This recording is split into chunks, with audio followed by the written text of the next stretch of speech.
wholesale electric rate discussion. Director of Enterprise Services, Paul Jakuszak.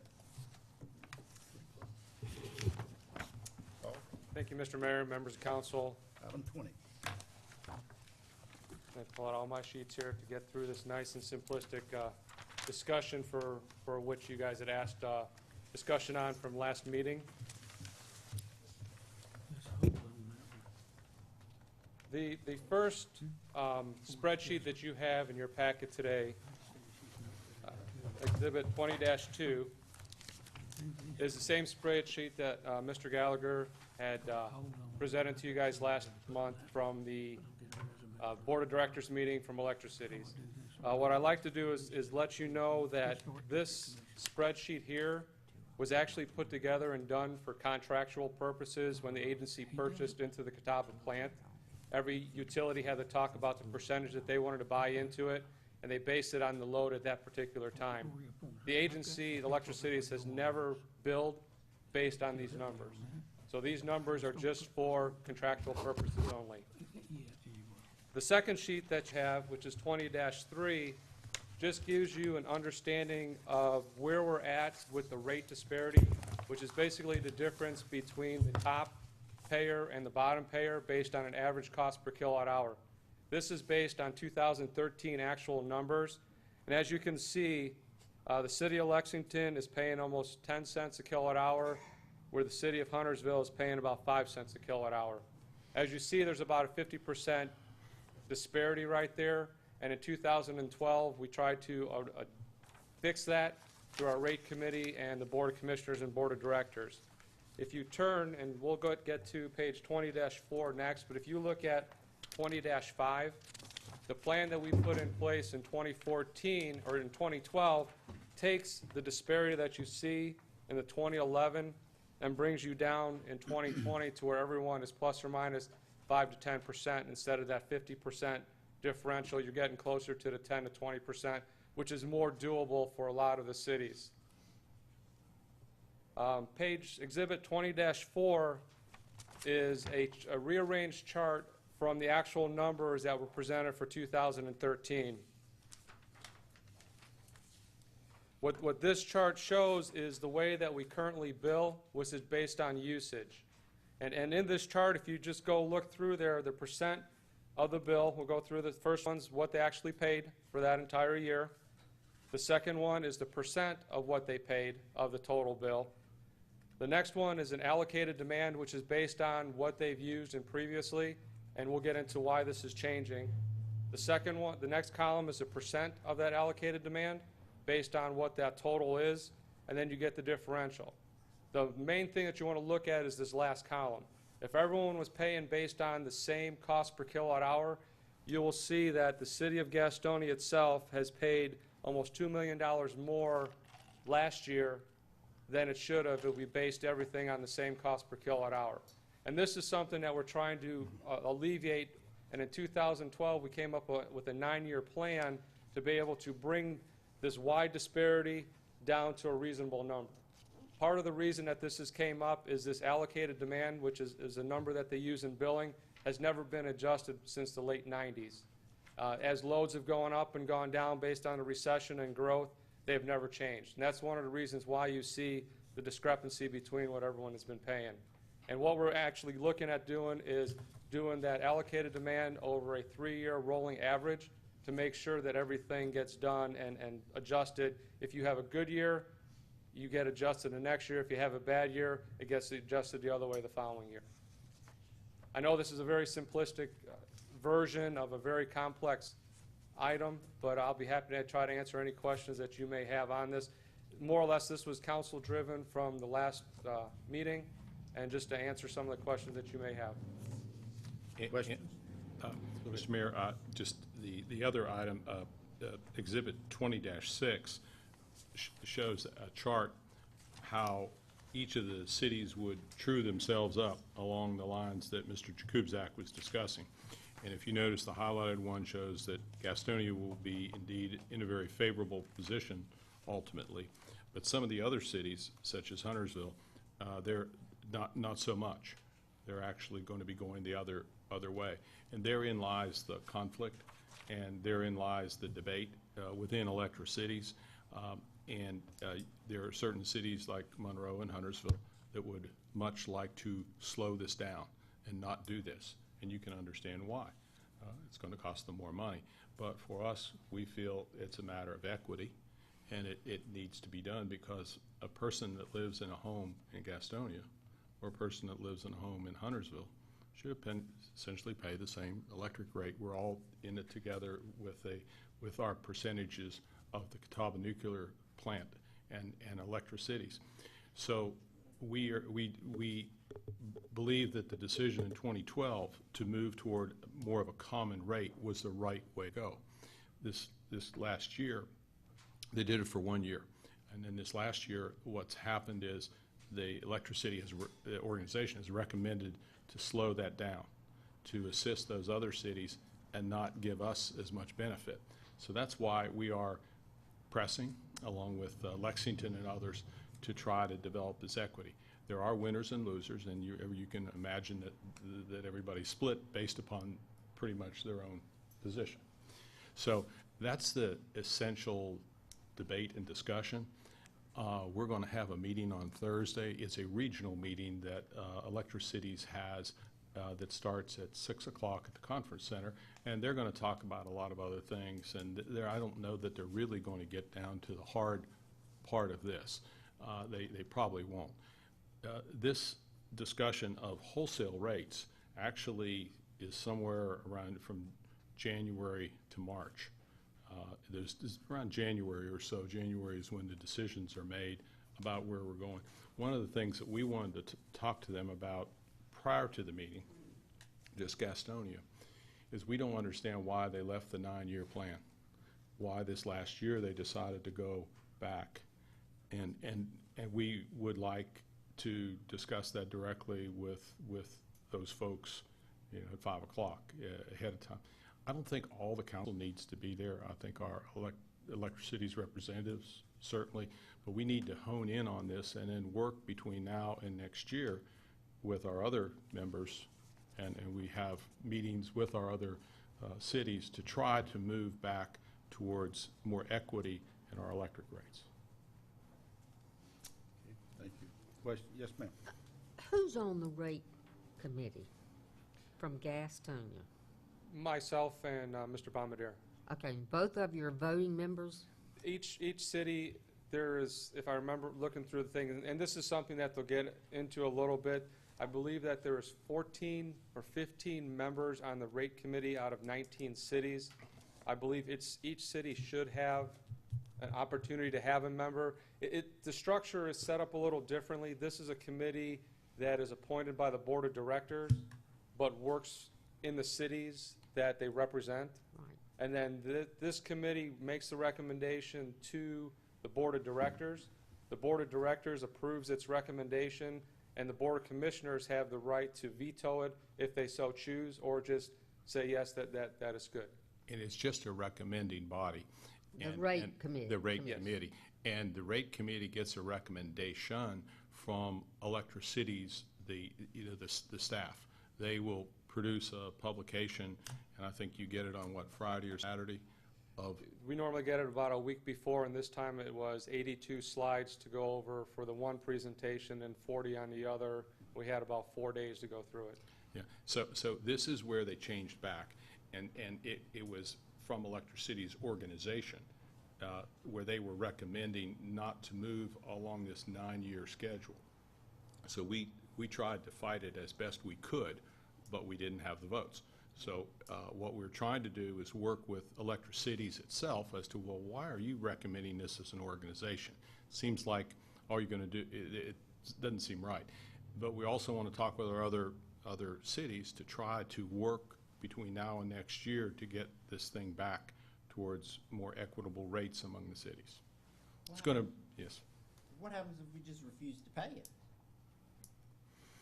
You said that this was done in 2002? In 2012, we came up with a 9-year plan to get that rate disparity from a large gap to a smaller gap. But the rate disparity started The rate disparity started back in the 90s, late 90s, when they changed There's the rate always- structure, and they never changed the demand allocated to each person. So for 20 years, we've been paying everybody else's share, or a large part of their share, and now we're saying, well, please, can you make it a little more fair? Well, there's Is there not, been is there this. not a bigger stick we can take? Well, there's been this debate, and it goes back to whenever everybody had their share at that moment in the 70s. You just take a camera click, and that's where it is. Well, Huntersville was just a small town there. You know, I'm not even sure if 77 was through. You know, it was right about then they finally connected 77. So Huntersville grew. I mean, it became Greater Charlotte. Boom. So its percentage exploded. You know, we lost our textile industry. Lexington, some other cities had some declines. So while we were all paying the proper percentage initially, soon we got all out of line. Now, there were periods of time when we had excess electricity and we could sell it on the market and make money. And so when we were making money like that, actually it was washing back and there wasn't as much of a discrepancy. But now, after the recession, there wasn't that opportunity to sell it on the open market, so we had to absorb it. And so the way they've done it is they've done it according to that old formula, which really puts us in a wrong position. So by 2012, we did get the majority of everybody with electric cities to agree that that's not right and to make the change. So we were doing it gradually, and then they stopped and moved back. So that's where the heartburn, I mean, that's the city's concern, and that's why we want to start this, because we don't think, we don't think it's fair. But we you know, and that's, and I believe Councilman Gallagher expressed it at the board. I mean, we've expressed it before, but you got outvoted too, right? Totally. Yeah. Um, So, The cities that don't want to do it are definitely Huntersville, Monroe, High Point. The ones that are on our camp are like Lexington. Those are the ones with us. And Paul, correct me if I'm wrong, but Exhibit 20-6, are we looking at, in 2015, a rate increase of 5.3? That's what's projected right now. And some of that has to do with, they're looking at a 5% wholesale, but then you also have an increase in supplemental power, which is another portion of the entire rate structure. And then it looks like everyone's gonna get like a 5%. And then all of a sudden, 2016, everything goes haywire. We get a 3.7. Huntersville's getting a 13% increase. I find that hard to believe. And Cornelius is getting an 8.9. I find that, Here is the way that the structure has been set up in 2012, is that in order to alleviate these multiple double-digit increases per year, the first 4 years, we roughly did a 2.5% increase or 2.5% change in the allocated demand. After that, we go with a 10% change in the allocated demand over the other 7 years, or 6 years that are remaining. That's where we get into that allocated demand change. And allocated demand change, if you want to look at it from this standpoint, if you want to just look at Huntersville. Huntersville, they got about 2.8 megawatts worth of allocated demand, which they said that this is what we're going to pay in the late 90s, 98, 97, 98, somewhere in there. Right now, their load's probably close to steady state, probably anywhere from 8 to 12 megawatts. And you have this discrepancy in the rates. You have a first block and a second block, and I know we're getting more complex Right. as we talk. The first demand block is at $50. They pay $50 on that 2.8 megawatts, and that's what they would have paid going across the board. The other 10 megawatts that they use, they pay $12 on. What we're trying to do is get that first demand block, that $51 charge, to be closer to the 8 to 9 megawatts over a 9-year period. So you just can't tomorrow charge them 12 megawatts, because you're going to see probably 60% increases, 50% increases. And when we went through, and Mr. Bombardier can attest to this, we sat through 8 months worth of very interesting meetings, debates, trying to get to some type of resolution to where it was equitable for everyone. There was people, when we first started, that wanted to make that jump from the 2 to the 8 or 2 to the 10, but we said, now, that's not right to everyone. We need to protect everybody because we're in this as a group. That's where we came up with this 9-year staggered, staged-in plan. And what Mr. Munn had talked about earlier is that this year in 2014, July 1st, Electricities have presented and has been approved a deviation from the plan that was approved. They're still doing the allocated demand, but the way they approach and put in the rate increases actually hurts Gastonia that it more would a Huntersville or a Monroe. What happened, why would Electric Cities adopt and approve a 9-year plan? And then, and I know the answer, but then all of a sudden, now that plan's not right, okay? Did they take it back to the committee that worked so hard in trying to make it equitable and fair to everybody to say, we're gonna go against this 9-year plan? All right, something changed drastically, it seems like, that would have happened. Do you have The any one idea? thing that, and we have asked that question multiple times, and Why can't we get an answer? the answer that we get is based on a marginal rate, that our marginal rates are getting too close to Duke's rates. So it's a cost competitive. What they're trying to do is make sure that our rates are not higher than what Duke's rates are on the margin. I don't understand why they're comparing a wholesale rate to a retail rate. But we have asked that question multiple times. And you are about 5 times smarter than I am when it comes to all this kind of stuff. But I even understand what you were just telling me. Yeah, I must have done good then. Yeah, I understood that, okay? So that's why can't we get a direct answer? Because the answer you're getting doesn't hold water. And like I said, we have done that in multiple venues at multiple meetings, trying to get an answer as far as why we changed the plan. And the only thing that we get is the marginal rates, that we're getting not close enough to the marginal rates. And Councilman Gallagher. Can we not get him to get us that answer? Well, on Thursday, we're going to be having a major, at 5 o'clock before that meeting, we're going to sit down in the room and say, hey, just like what we're talking about here, constructively, but saying, why did you change? And going into next year, are you not going to go back to the 9-year plan? What's going on here? And I think that's really what we want to. Now, Monroe says, I believe what they said, that we're getting a break. But they're Pulled out the first page, yeah. they pulled out this sheet saying, Gastonia's not paying their fair share. Look at this. And he sent this over to me on my computer, and he was going, look, you guys are $7 million in the red. You're not paying what High Point's paying, $23 million. You guys aren't owning up to your share.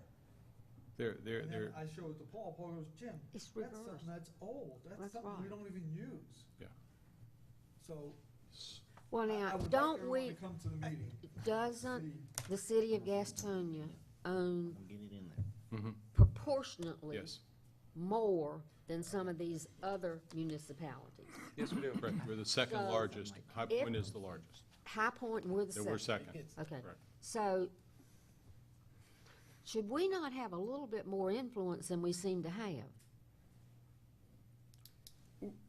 I mean, we believe that we should, and we have in the past. We've had people from Gastonia have been board chairs. When Dub Dixon was there, he was board chair.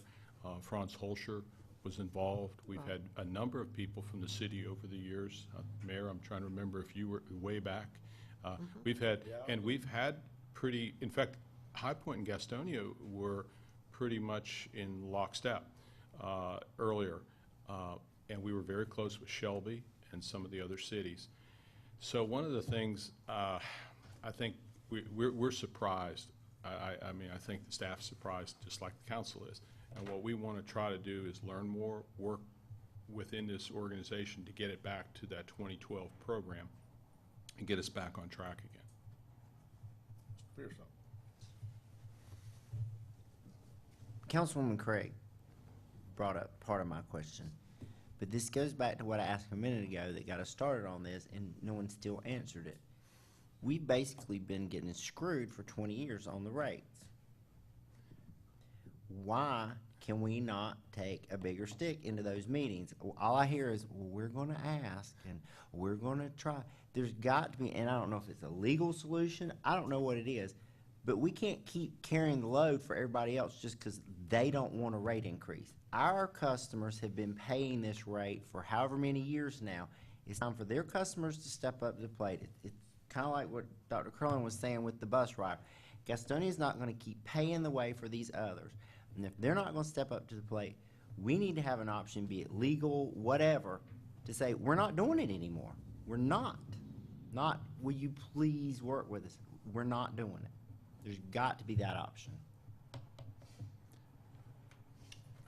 I believe we should press as hard as we possibly can and get our votes and try to make sure we win the day. Absolutely. The other side will say, we're the ones that are growing. If it wasn't for us, you would be in deeper trouble. And that you cities that did not grow, we're the ones that have helped you along the way. Now, we will say, well, no, you know, we're the ones that reserved all of this electricity that's allowed you to grow. You should pay the going rate, not some subsidized rate. And that's the argument. And so, Paul, you said in 2012 that you were all having months of this argument till you finally got to the 9-year plan. Correct. And you can hear, I mean, you can just imagine, I can imagine where, you know, and so we got to where we should be. And they implemented it then for 2013, so we thought we were okay. But then this year, we went back the other way. And so that's what's caused this most recent, see, we thought we hammered it out, we thought we had fixed it. And actually, yeah. Councilman Pearsall, I haven't been involved in this very closely, but, you know, this is right now an issue of coalition building. You got to find enough votes on that board to get the rate passed that is equitable for your citizens. The contracts that created the power agency and electricities are, I mean, they're the most Byzantine things you've ever seen in your life. They're this thick, they're 30 years old, and everyone agreed and gave away their firstborn child that they're going to be part of this compact for a long time. So you just can't go in and say, I own, you know, 17% of the nuclear reactor. I'm not going to do this anymore, because you signed these contracts. And so the way that the rules work is you got to have a majority of votes on that board. You can't just pull out. Okay, so Councilman Gallagher, get with some of these other cities Working on it. and just tell them, let's all go in there and vote to pay 0 and make High Point pay it all. No, it's really. You got a majority vote, you can do that, right? We just want them to stick to the 9-year plan. That's the whole thing. Well, But these guys, if they won't stick to the 9-year plan, because if they stick to Go the 9-year crazy plan, on we're it. all fine with it. One But we're afraid that come 2016, this plan is gonna shift, because 13% of Huntersville and 8% Cornelius, and Monroe 7.3. Those are the ones, you know, we have to build a coalition starting now. well, it doesn't sound like that worked if it's changing. The next step was we wanted, Electricity's organization, the employees of it, you know, implemented the 9-year plan. And they did, because that was what the recommendation was in 2012. And then this year, the staff recommended something different. And sure enough, the votes were there and it went that way. We're going to be talking directly with the staff about what they're doing and where they're going next year. And can they promise us they're not going to do that? And where we, you know, so we're going to try to get some information. We're going to try to see, like on Thursday, specifically there. But the idea of getting the other cities, a majority of the other cities, that's the work that we will need to do now so that we don't find ourselves in this situation next year. Because it was a surprise, wasn't it, Paul? When we I mean, got we didn't, back- in March, it just came out of, we thought we were doing another year of the 9-year plan. And so we thought we had already fixed the problem. And so it came as a great surprise to us. Listen, I want to bring something up that's along the same subject, but a little bit different, and I discussed it with Dr. Curlin earlier. And I've discussed with this Ed Mine, I'm the delegate to the Fire Agency. And this stuff gets more complicated all the time. These guys know what's going on, and he's learning. What I would like to do is give up my delegate to the Fire Agency and give it to Ed, and get you to appoint Ed Munn in my place as a delegate, because he's been here for all these years and knows so much more about it. Would the council go along with me in doing that and let me give up my delegate to the Fire Agency and then appoint Ed Munn in that position, because he's so much more qualified for it. He just knows so much better. So right now, I'm saying I'm going to step down as a delegate. If you let me right now move that Ed Munn take my position. Would that be appropriate, Mr. Mayor? Ash, what do you think? I mean, Is there any requirement that that delegate be an elected official? I mean, I'm not sure. I don't think there is. No requirement. No, So, see, I mean, if Mr. Streb Boynton is president of, Yeah. is the chairman of the Fire Agency. He's a city manager. Yeah, city Okay. manager, and then you got, that answers the question. If Mr. McAteer's making a motion to appoint Mr. Munn in his stead, it's for a Does he second. need to resign first? No, I think if the vote passes, Together. it will effectively It- replace. Okay. Who is the alternate? this gentleman right here. Are you still the alternate? So we don't have an alternate? There's actually, the way that the structure works is every city gets a commissioner and then He's up to two alternates. Mr. McAteer is the appointed commissioner for the city of Gastonia. Mr. Gallagher is the first alternate, and I'm the second alternate. Okay. So I think Ed would be much more knowledgeable in representing us on that. I would- second Porter's motion. You do too. So you Oh, already he got a seconded second, it? yeah.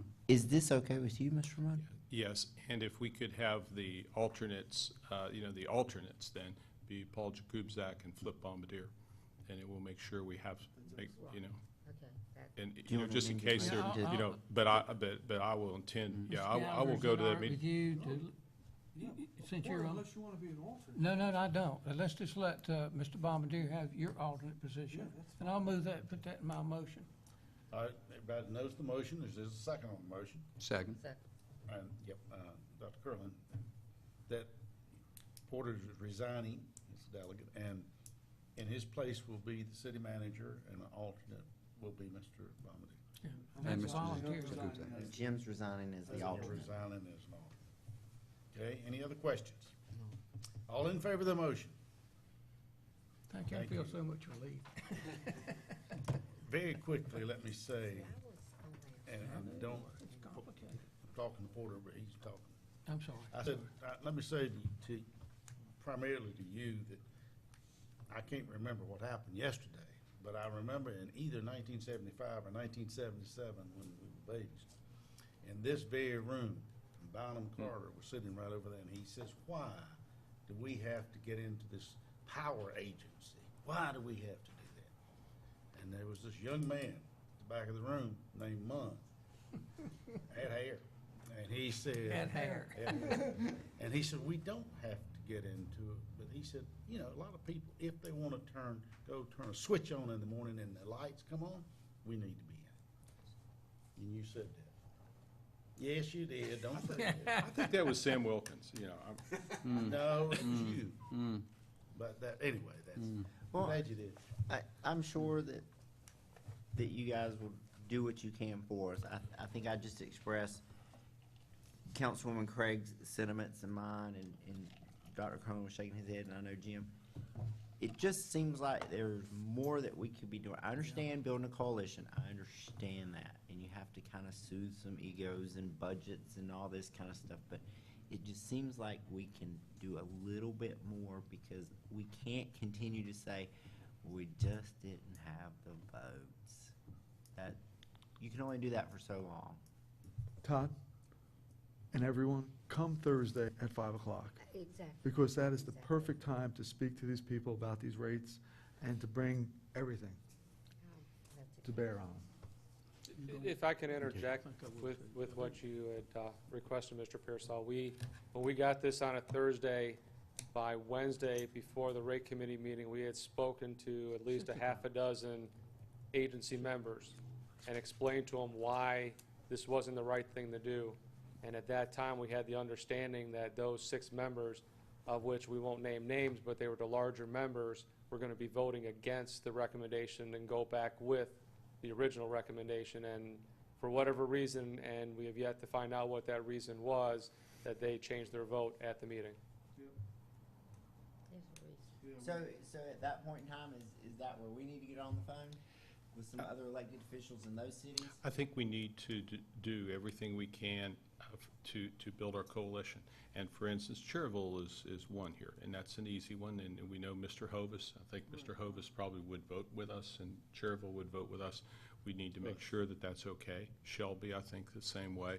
But yes, it may be that the key person is someone actually on city council who knows someone, or the mayor, or, the manager. We will try to work to whatever our connections are to get ourselves back right again. That's really what we have to focus. Well, I just look at it as, if the shoe were on the other foot, and we were the one that was getting this incredible deal for all these years. Yeah. I wouldn't just say, here, have it, take it away from me. Slow. But I would like to think that I would look at the situation and say, yeah, we've had it good for a long time. We need to start at least paying our fair share. And let's do a 9-year ramp in like we're supposed to. You're right. That's what they did in I find it hard to believe that these other municipalities are like, stick it to Gastonia, we don't care. Anyway, I've been on my soapbox too long, I'm sorry. We had 2 votes. That was it. That's what it came down to. Amazing, Are you serious? amazing. Paul, thank you very much.